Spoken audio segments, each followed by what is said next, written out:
लाहौर में 25 साल बाद बसंत की बहार लौटकर आई है और इस 25 साल में एक पूरी नई नस्ल तैयार हो चुकी है। वो नस्ल जो ये तो जानती है कि बसंत का फेस्टिवल आ चुका है और बसंत के फेस्टिवल पर पतंग जो है वो आसमान पर उड़ती दिखाई देती है और पतंगे उड़ाई जाती है।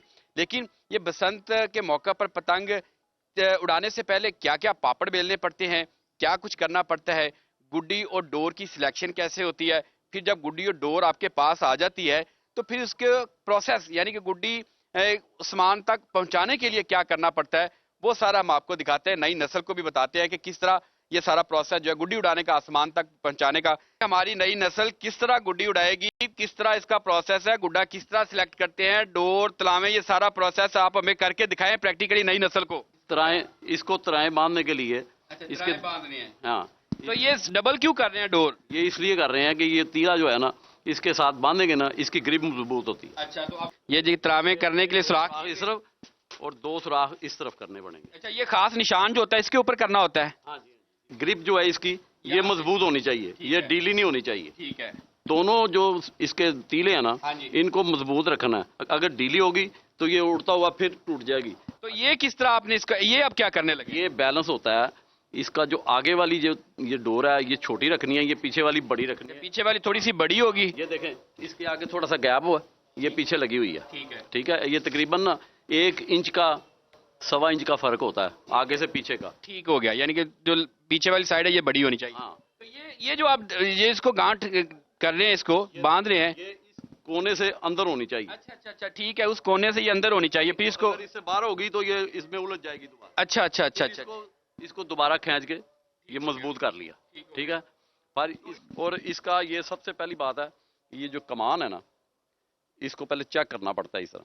अगर इस तरह से ज्यादा झुका हुआ है तो दूसरी तरफ कन्नी खाएगा, तो अगर कन्नी खाएगा तो इस तरफ फिर कुछ ना बांधना। कन्नी क्या होती है? ये यानी कि इसको क्या लें कि उल्टी साइड पे भागेगा या सीधी साइड पे बैलेंस करने के लिए कि हवा में जो है स्ट्रेट जो है सीधा। जी जी, इसी तरह साइड को झुकाव नहीं होगा। झुकाव नहीं होगा। ऊपर करके फेंक दो इसको, तो फिर मैंने इसको उठाना है। अच्छा, तो ये कन्नी होगी, यानी कि कन्नी। ये देख सकते हैं कि ये कन्नी का तरीका है, पूरे गुड्डा किस तरह आपने उड़ाना होता है। आपने ये तैयारी हमने आपको दिखा दी है, और ये भी एक पकड़ने का तरीका होता है प्रॉपर। कन्नी क्या होती है, फिर इसका चब जो है वो किस तरह निकालते हैं, क्यों निकालते हैं, ये सारा प्रोसीजर हमने आपको दिखाया कि एक नई नस्ल को कि किस तरह गुड्डी उड़ाते हैं, पेच किस तरह लड़ाते हैं। ये सारा 25 साल बाद जो नई नस्ल तैयार हुई है, 25 साल बाद बसंत हुई है, वो इस तरीकाकार से फायदा उठा सकती है और बसंत उड़ाए। पूरे लाहौर में रंग बिखरे हुए हैं और ये रंग जो है बसंत के हैं। मेरे पीछे भी आप देख सकते हैं कि मैं इस वक्त मौजूद हूँ लाहौर की जो कैनाल है, यानी लाहौर की जो नहर है मेन, जो बीचों बीच गुजरती है।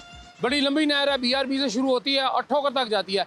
ये पीछे इस किस्म के पूरे नहर पे माल रोड की जानिब, जेल रोड की जानिब इस तरह के बोर्ड लगा दिए गए हैं, उसमें पतंगे हैं, हमारे मीनार पाकिस्तान है, और झूमता हुआ एक बंदा जो है वो ढोल बजा रहा है, वो भी मैं आपको दिखाऊंगा पीछे। और इसी तरह और भी बहुत सारी चीज़ें हैं, जो गुड्डे लगे हुए हैं, यहाँ पर पतंगे लगी हुई हैं। इसके साथ साथ मैं आपको और भी दिखाऊंगा चीज़ें कि हम थोड़ा सा पीछे जाएंगे और वहाँ पर देखेंगे कि क्या वहाँ पे है। भरपूर तरीके से बसंत मनाने का जो है कह दिया है। जब वो पतंग कटती है तो फिर ये जोश होता है ढोल की थाप पर, ये वो दिखाया गया है। बसंत के रंग, गुड्डियाँ, पतंगे, और वो दिखाया गया जी कि लाहौर जो है बसंत के रंगों में रंग गया है। अब तो महफूज बसंत मनाएं, हुकूमत का भी यही पैगाम है और हमारा भी यही पैगाम है कि महफूज बसंत मनाएं। सजावट बहुत अच्छी है, लाहौर बहुत अच्छा शहर है, खूबसूरत शहर है, और बसंत खूबसूरत त्यौहार है, खुशियों का, दोस्तों से मिलने का। खूब काबे खाएं, अच्छे अच्छे मज़े खाने, लोगों ने बुकिंग भी करा रखी है।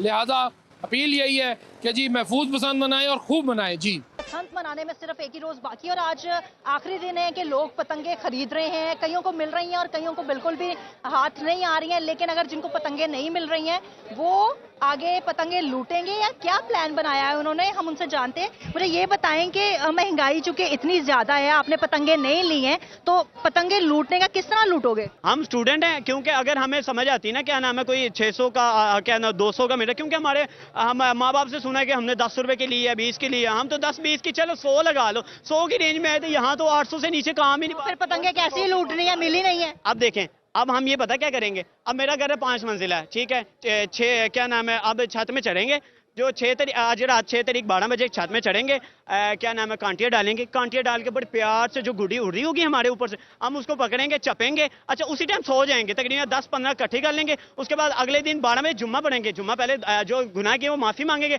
उसके बाद जुम्मे के बाद हम बड़े प्यार से दोस्तों के साथ उड़ाएंगे। बिल्कुल, देखिए ये गिले शिकवे हैं जो कि शहरियों के हैं हुकूमत पंजाब से कि अगर बसंत मनाने के लिए टाइम दिया है तो उसमें थोड़ा सा ज़्यादा टाइम देना चाहिए था। अगर अब गुड्डे नहीं मिल रहे हैं तो फिर मुख्तलिफ प्लान्स हैं कि गुड्डे किस तरह लूटे जाएंगे छतों से और किस तरह से हम उसकी प्लानिंग करेंगे, लेकिन आफ्टर ऑल बसंत को भरपूर तरीके से मनाएंगे।